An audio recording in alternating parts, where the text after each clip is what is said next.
विजया एकादशी। दोस्तों, आज की इस वीडियो में हम बात करेंगे फाल्गुन मास के कृष्ण पक्ष विजया एकादशी के बारे में बात करेंगे। आज हम आपका कंफ्यूजन दूर करेंगे कि आपको एकादशी व्रत कब रखना है, 6 मार्च या फिर 7 मार्च को। लेकिन वीडियो को पूरा देखिएगा, तभी आपकी कंफ्यूजन दूर होगी। तो आज की वीडियो में हम जानेंगे कि विजया एकादशी कब है, कब रखें, व्रत का पारण कब करें, एकादशी और द्वादशी तिथि कब से कब तक है, पूजा का शुभ समय क्या है, राहुकाल का समय क्या है, व्रत का पारण किस दिन करेंगे, हरिवासर कब से कब तक है। सारी बातें आज की इस वीडियो में जानेंगे, तो आप अंत तक वीडियो में बने रहे। नमस्कार दोस्तों, स्वागत है आप सभी का एक बार फिर से आपके पसंदीदा चैनल हिंदू रिलीजियस टेल्स में। दोस्तों, वीडियो शुरू करने से पहले एक बार पूरी श्रद्धा के साथ कमेंट सेक्शन में लिखें, जय श्री हरि विष्णु। भगवान हरि की कृपा आप पर सदैव बनी रहेगी और वीडियो को लाइक करके चैनल को सब्सक्राइब अवश्य कर लें। दोस्तों, शास्त्रों में कहा गया है कि एकादशी का दिन भगवान श्रीहरि का प्रिय दिन है और इस दिन भगवान श्रीहरि की पूजा करने से और व्रत करने से भगवान श्रीहरि की प्रसन्नता प्राप्त होती है और उनकी भक्ति प्राप्त होती है। दोस्तों, सनातन धर्म में एकादशी तिथि का बड़ा महत्व माना गया है। भगवत गीता में भगवान श्री कृष्ण ने इस तिथि को स्वयं के समान ही माना है। मान्यता है कि इस पावन तिथि को विधि विधान के साथ भगवान विष्णु के निमित्त पूजा और जितेंद्रिय होकर व्रत करने वाले भक्तों की सभी मनोकामनाएं पूरी होती हैं। फाल्गुन मास के कृष्ण पक्ष की एकादशी तिथि को विजया एकादशी के नाम से जाना जाता है। वैसे तो वर्ष भर में 24 एकादशी आती है और जब अधिक मास लगता है तो उस वर्ष में एकादशी की संख्या 26 हो जाती है। हर एकादशी का अपना विशेष महत्व होता है, लेकिन फाल्गुन मास के कृष्ण पक्ष की एकादशी तिथि को विजया एकादशी का एक विशेष महत्व है, क्योंकि पद्म पुराण और स्कंद पुराण के अनुसार स्वयं भगवान राम ने लंका पर विजय प्राप्त करने के लिए इसी एकादशी का व्रत किया था। मान्यता है कि विजया एकादशी का व्रत रखने और विधि विधान से पूजा करने से विपरीत परिस्थितियां व्यक्ति के लिए अनुकूल होने लगती हैं और शत्रुओं पर विजय प्राप्ति होती है। विजया एकादशी व्रत के बारे में शास्त्रों में लिखा है कि यह व्रत करने से स्वर्ण दान, भूमि दान, अन्न दान और गौदान से अधिक पुण्य फलों की प्राप्ति होती है और अंततः प्राणी को मोक्ष की प्राप्ति होती है। यह भी मान्यता है कि इस महान पुण्यदायक व्रत को करने से व्रती को अश्वमेध यज्ञ का फल मिलता है एवं सभी मनोरथ सिद्ध होते हैं। धार्मिक मान्यता के अनुसार यदि आपका कोई शत्रु आपको परेशान करता है तो उसे परास्त करने के लिए यह व्रत करना अच्छा रहता है। पद्म पुराण और स्कंद पुराण के अनुसार इस व्रत को भगवान श्री राम ने भी किया था और इस व्रत के प्रभाव से उन्हें रावण पर विजय की प्राप्ति हुई। कथा के अनुसार लंका जाने के लिए सागर पार करने और रावण को परास्त करने को लेकर लक्ष्मण ने श्री राम को वग्दालभ्य मुनि से सलाह लेने को कहा। ऋषि वग्दालभ्य ने श्री राम को सेना सहित फाल्गुन माह की विजया एकादशी व्रत करने को कहा। व्रत की विधि जानकर श्री रामचंद्र ने फाल्गुन माह के कृष्ण पक्ष की एकादशी पर व्रत किया। विजया एकादशी के दिन रखें। व्रत के परिणाम स्वरूप प्रभु श्री राम जी के लंका पर विजय हासिल की, रावण का वध किया। इसीलिए इस व्रत को विजया एकादशी के नाम से जाना जाता है। दोस्तों, बहुत महत्वपूर्ण होती है फाल्गुन मास की एकादशी। अगर हम नियम पूर्वक विधि विधान से इस व्रत को करें या बिना व्रत किए भी आज के दिन भगवान श्री हरि विष्णु का पूजन करें, भगवान श्री कृष्ण का पूजन करते हैं, तो हमारे जीवन के समस्त प्रकार के पापों से हमें मुक्ति मिल जाती है। चाहे इस जन्म के पाप कर्म हो या पूर्व जन्म के हो, समस्त प्रकार के संचित पाप कर्म होते हैं। उन समस्त पाप कर्मों से मुक्ति मिल जाती है। ऐसे ही पुण्यदायिनी और परम पवित्र तिथि बस अब कुछ ही दिनों में आने वाली है। दोस्तों, एकादशी व्रत की तारीख जानने से पहले जान लेते हैं कि एकादशी की पूजा कैसे करें। क्या है एकादशी की पूजा विधि? वीडियो में बने रहे, आपको इस वीडियो में संपूर्ण जानकारी दी जाएगी। दोस्तों, अब जानिए कि एकादशी की पूजा आपको कैसे करनी है और विजया एकादशी इतनी खास क्यों होती है। तो विजया एकादशी के दिन आप जब व्रत रखें तो एकादशी के दिन सुबह जल्दी उठना चाहिए, मतलब ब्रह्म मुहूर्त में उठ जाइए और स्नान के जल में गंगा जल मिलाकर और काले तिल मिलाकर उसी जल से स्नान करना चाहिए। और उसके बाद साफ स्वच्छ वस्त्र धारण करके सबसे पहले भगवान सूर्य देव को जल अर्पित करना चाहिए। और विजया एकादशी का व्रत अगर आप करते हैं तो कलश की स्थापना करके और विधि विधान से भगवान श्री कृष्ण की पूजा आराधना करनी चाहिए। तो अपने घर के मंदिर में भी आप चाहे तो कलश की स्थापना कर सकते हैं और पूजा कर सकते हैं, या फिर चाहे तो अलग से चौकी लगा लीजिए। विजया एकादशी पर शेषनाग की शैया पर विराजमान लक्ष्मी जी जिनके चरण दबा रही हों, उन भगवान श्री नारायण की पूजा का विधान है। पूजा के लिए सबसे पहले पूजा स्थल के ईशान कोण में एक वेदी बनाएं और उस पर सप्तधान रखें और यहां जल से भरा एक कलश स्थापित करें। कलश में आम या अशोक के ताजे पत्तों को रखें और इसके बाद भगवान विष्णु की मूर्ति या फोटो स्थापित करें। पंचामृत से स्नान करवाकर भगवान को पीले चंदन का तिलक लगाकर पीले फूल, मौसमी फल, तुलसी दल और नैवेद्य आदि अर्पित कर धूप दीप जलाएं और विजया एकादशी के व्रत कथा सुने। आखिर में दीप व कपूर से भगवान विष्णु की आरती करें। यथाशक्ति पूरे दिन व्रत रखें और विष्णु जी के मंत्र ओम नमो भगवते वासुदेवाय का जाप करें। इस दिन विष्णु जी के मंदिर में दीपदान करना बहुत शुभ माना गया है। आज के दिन भगवान श्री विष्णु को जो भोग अर्पित किया जाता है उसमें तुलसी का पत्ता अवश्य होना चाहिए, लेकिन तुलसी के पत्ते आज तोड़े नहीं जाते हैं, इसलिए एक दिन पहले ही तुलसी का पत्ता तोड़ कर रखना चाहिए। और अगर मान लीजिए कि आपने तुलसी के पत्ते नहीं तोड़े हैं आज, तो कल आप पूजा में जो पहले के रखे हुए तुलसी के पत्ते हैं उनका प्रयोग कर सकते हैं, या फिर तुलसी के पौधे के नीचे जो पत्ते गिर जाते हैं, सूखे पत्ते हो, तब भी आप उनको धोकर और भगवान श्री विष्णु को अर्पित कर सकते हैं। लेकिन आज तुलसी के पत्ते मत तोड़िए, इस बात का ध्यान रखें।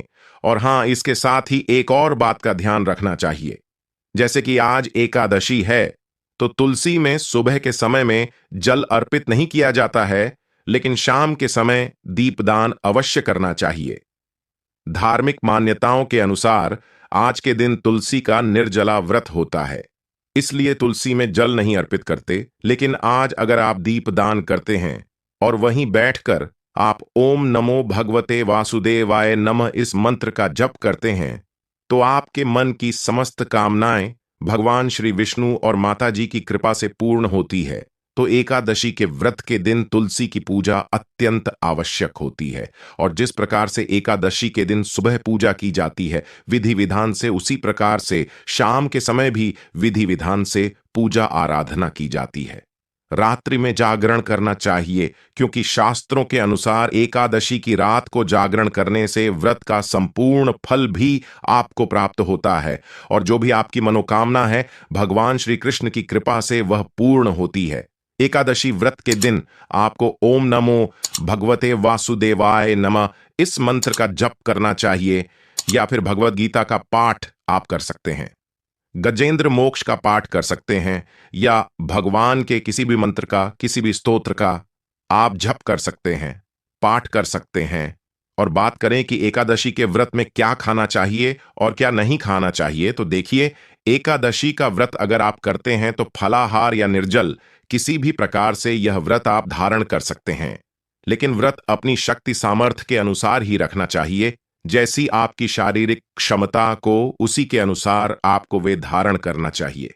अगर आप फलाहार से ये व्रत कर रहे हैं तो कोई भी फल खा सकते हैं, जूस पी सकते हैं, फलों का रस ले सकते हैं, चाय पी सकते हैं, मतलब कोई भी फल खाकर जल पीकर आप ये व्रत धारण कर सकते हैं। और अगर आप निर्जल व्रत कर रहे हैं तब तो आप कुछ भी नहीं खा सकते हैं और ना ही कुछ पी सकते हैं।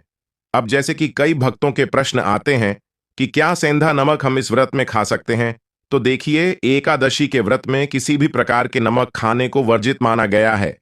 अब मान लीजिए कि आपका स्वास्थ्य ठीक नहीं है पर एकादशी के व्रत में आपकी श्रद्धा है, तो ऐसे में आप सुबह शाम दोनों समय भगवान श्री विष्णु की पूजा आराधना कीजिए, मंत्रों का जप कीजिए, भोजन अपना सात्विक रखिए और चावल का त्याग कर दीजिए, मसूर की दाल मत खाइए, मतलब अगर आप सिर्फ नियम पालन भी कर लेते हैं और भगवान श्री कृष्ण की पूजा कर लेते हैं तो इससे भी आपको एकादशी व्रत के समान ही फल प्राप्त होता है। और इसके साथ ही आप चाहे तो द्वादशी तिथि के दिन दान दक्षिणा दे सकते हैं ब्राह्मणों को और भोजन करा सकते हैं। जैसी भी आपकी सुविधा हो। तो अगर आप व्रत नहीं करते हैं तो नियम पालन कीजिए, दान दक्षिणा दीजिए। इससे भी आपको व्रत के समान ही पुण्य फल प्राप्त होगा। और जो भक्त व्रत करते हैं, द्वादशी तिथि के दिन प्रातःकाल जल्दी उठकर स्नान करके और उसके बाद भगवान श्री कृष्ण की पूजा आराधना करके शुद्ध सात्विक भोजन लेकर अपना व्रत खोलते हैं, व्रत का पारण करते हैं। लेकिन अपना पारण करने से पहले आप किसी ब्राह्मण को घर बुलाकर भोजन करा सकते हैं, या फिर ब्राह्मण के निमित्त आप दान की कच्ची सामग्री, भोजन की कच्ची सामग्री निकाल कर रख सकते हैं। उसमें दक्षिणा के पैसे अवश्य रखिए, क्योंकि बिना दक्षिणा के दान का महत्व नहीं होता है। तो 10वीं से द्वादशी तक के यह नियम होते हैं जिनका पालन प्रत्येक व्यक्ति को जरूर करना चाहिए अगर वह एकादशी का व्रत करते हैं।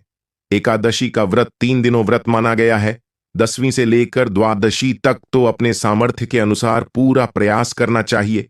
जितने अधिक से अधिक हम नियम का पालन कर सकते हैं उतना करने का प्रयास जरूर करना चाहिए। और अब भगवान श्री कृष्ण का अपने मन में ध्यान करके विजया एकादशी व्रत की कथा का श्रवण करते हैं। दोस्तों, चलिए अब जान लेते हैं कि एकादशी व्रत कब रखा जाएगा। लेकिन उससे पहले अभी तक आपने वीडियो को लाइक नहीं किया तो वीडियो को लाइक करके चैनल को सब्सक्राइब अवश्य कर लें। और हां, पास वाले बेल आइकन का बटन दबाना बिल्कुल भी ना भूलें। दोस्तों, इस बार यानी साल 2024 में विजया एकादशी को लेकर कुछ भ्रम की स्थिति है। 2 दिन तक एकादशी का योग बनेगा। हिंदू कैलेंडर के अनुसार फाल्गुन माह के कृष्ण पक्ष की एकादशी तिथि की शुरुआत 6 मार्च दिन बुधवार को सुबह 6:30 से होगी। यह तिथि 7 मार्च दिन गुरुवार को प्रातः 4:13 तक मान्य रहेगी। उदया तिथि के आधार पर विजया एकादशी का व्रत 6 मार्च बुधवार को है और यह 7 मार्च गुरुवार को भी है। गृहस्थ लोगों को विजया एकादशी का व्रत 6 मार्च को रखना है, जबकि वैष्णव संप्रदाय और साधु सन्यासी विजया एकादशी व्रत 7 मार्च को रखेंगे। विजया एकादशी 2024 पूजा मुहूर्त। जो लोग 6 मार्च को विजया एकादशी का व्रत रखेंगे वे सूर्योदय के साथ ही भगवान विष्णु की पूजा कर सकते हैं, क्योंकि उस समय से लाभ उन्नति मुहूर्त रहेगा। सुबह में आप 6:41 से लेकर सुबह 9:37 के बीच कभी भी पूजा पाठ कर लें। वहीं जो लोग 7 मार्च को विजया एकादशी का व्रत रखेंगे वे सुबह में शुभ उत्तम मुहूर्त 6:40 से 8:08 के बीच पूजा कर सकते हैं। विजया एकादशी 2024 पारण समय। गृहस्थ लोगों को विजया एकादशी व्रत का पारण 7 मार्च को दोपहर बाद करना है। आप दोपहर में 1:43 से शाम 4 बजे के बीच कभी भी व्रत का पारण कर सकते हैं। उस दिन हरिवासर का समापन सुबह 9:30 बजे होगा। जो लोग 7 मार्च को विजया एकादशी का व्रत रखेंगे वे 8 मार्च को सुबह 6:38 सुबह से 9 बजे सुबह के बीच कभी भी विजया एकादशी व्रत का पारण कर सकते हैं। विजया एकादशी 2024 योग और नक्षत्र 6 मार्च को विजया एकादशी के दिन व्यतिपात योग सुबह से 11:33 तक है। उसके बाद से वरियान योग होगा। उस दिन नक्षत्र पूर्वाषाढ़ सुबह से दोपहर 2:52 तक है। उसके बाद से उत्तराषाढ़ नक्षत्र है। उस दिन का ब्रह्म मुहूर्त 5:02 से 5:51 तक है। दोस्तों, एकादशी के व्रत को समाप्त करने को पारण कहते हैं। एकादशी व्रत का पारण हरिवासर के दौरान भी नहीं करना चाहिए। हरिवासर द्वादशी तिथि की पहली 1/4 अवधि है। एकादशी व्रत के अगले दिन सूर्योदय के बाद पारण किया जाता है। व्रत तोड़ने के लिए सबसे उपयुक्त समय प्रातःकाल होता है। एकादशी व्रत का पारण द्वादशी तिथि समाप्त होने से पहले करना अति आवश्यक है। यदि द्वादशी तिथि सूर्योदय से पहले समाप्त हो गई हो तो एकादशी व्रत का पारण सूर्योदय के बाद ही होता है। द्वादशी तिथि के भीतर पारण न करना पाप करने के समान होता है। दोस्तों, मान्यता है कि विजया एकादशी का व्रत पारण तुलसी दल के साथ करना चाहिए। ऐसे में भगवान विष्णु का भोग लगाने के बाद सबसे पहले तुलसी अपने मुंह में रखें। फिर उसके बाद फलाहार खाकर व्रत का पारण करें। श्री हरि का भोग भी खा सकते हैं। इस बात का ध्यान रखें कि एकादशी व्रत का पारण कभी भी अन्न से नहीं होता है। हमेशा फल खाकर ही व्रत खोलना चाहिए। साथ ही एकादशी व्रत का पारण हमेशा अगले दिन द्वादशी तिथि पर ही किया जाता है। एकादशी की शाम व्रत खोलने से वह अपूर्ण रह जाता है। दोस्तों, ये बात जो मैं आपको बता रहा हूं उसमें किसी भी प्रकार का संदेह नहीं है। यह शास्त्र सम्मत जानकारी मैं आपको दे रहा हूं। लेकिन दोस्तों, अगर आप किसी मंदिर को या गुरुजी को फॉलो करते हैं तब आप उनके अनुसार भी एकादशी का व्रत रख सकते हैं। नहीं तो आप 6 मार्च बुधवार को ही एकादशी का व्रत रखें। एकादशी व्रत पारण के लिए हमेशा ही ताजे भोजन का प्रयोग करें। ताजा भोजन बनाएं, भगवान को भोग लगाकर ब्राह्मण को भोजन कराकर ही व्रत का पारण करना चाहिए। अगर घर बुलाकर पारण करना संभव ना हो तो आप मंदिर में ही सीधा भिजवा सकते हैं। आज की इस वीडियो में हमने बात की विजया एकादशी के बारे में, जो कि 6 मार्च और 7 मार्च 2 दिन तक रखा जाएगा। दोस्तों, उम्मीद करता हूं अब आपको किसी प्रकार को भी कोई कंफ्यूजन नहीं होगा और यह जानकारी शास्त्र सम्मत जानकारी है। इसमें किसी भी प्रकार का कोई संदेह नहीं है। तो दोस्तों, वीडियो को लाइक कर दीजिए। हिंदू रिलीजियस टेल्स चैनल को सब्सक्राइब करके बेल आइकन का बटन अवश्य ही दबा दीजिए। मिलते हैं अपने अगले वीडियो में। तब तक के लिए नमस्कार। ओम नमो भगवते वासुदेवाय नमः। जय मां लक्ष्मी।